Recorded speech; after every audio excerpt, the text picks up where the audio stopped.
Dating app fatigue is real, and if you've spent time on any of these apps, you already know what it feels like.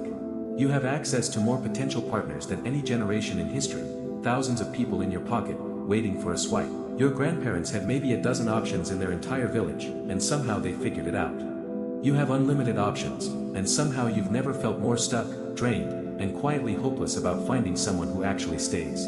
So what's going on here, and why does having everything feel like nothing? Stay with me, because the answer will change how you see modern dating. Every time you open an app, hundreds of faces appear. Each profile represents a real person with flaws and potential, but your brain doesn't see that anymore. It sees a catalog, a menu, an endless buffet where nothing feels good enough because something better might be waiting on the next swipe.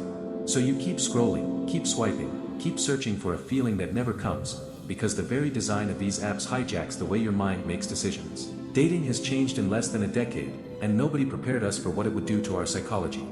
Before apps, meeting someone required effort, context, and human interaction. You met people through friends, work, or rare moments that felt meaningful because they were scarce. Rejection stung, but it happened face to face, and you moved on because your options were limited. That limitation forced you to invest in the people right in front of you. Now rejection happens silently, invisibly, dozens of times a day. Someone looked at your face, read your bio, and decided you weren't worth a second, and you'll never know why. That kind of invisible rejection chips away at confidence until one day you realize you feel worse about yourself than before you ever started swiping. Psychology explains why.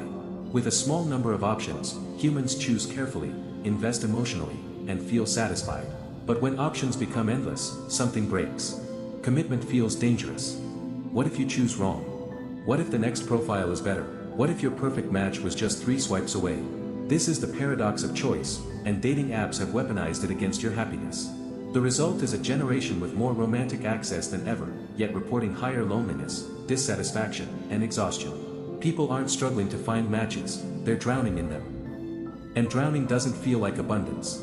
It feels like losing the ability to breathe while surrounded by water you can't drink. Here's the part nobody talks about: these apps aren't built to help you find love. They're built to keep you swiping. Every notification, every match, every dopamine hit is engineered to bring you back tomorrow.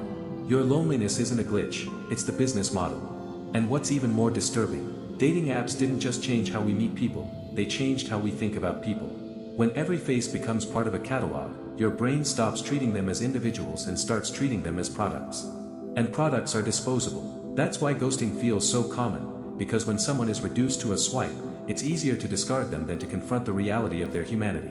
This shift doesn't just affect romance, it rewires how we value connection itself. The more we scroll, the more we forget that intimacy isn't built in an instant, it's built in the slow, imperfect process of choosing someone and staying. Apps trick us into believing love should feel like shopping, but love has never worked that way. It's not about finding the perfect option, it's about creating meaning with the option you choose.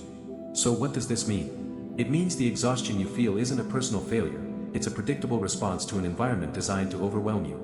It means your struggle to commit isn't because you're broken, it's because you've been trained to believe certainty is impossible when infinite options exist. And it means real connection will require something apps can't give you: the courage to choose someone imperfect and stay long enough to discover that imperfection is where intimacy lies.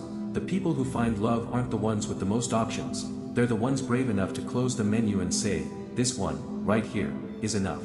If this opened your eyes to why dating feels so exhausting, share it with someone who's stuck in the same cycle. Because once you understand the psychology behind these apps, you stop blaming yourself and start seeing the system for what it really is.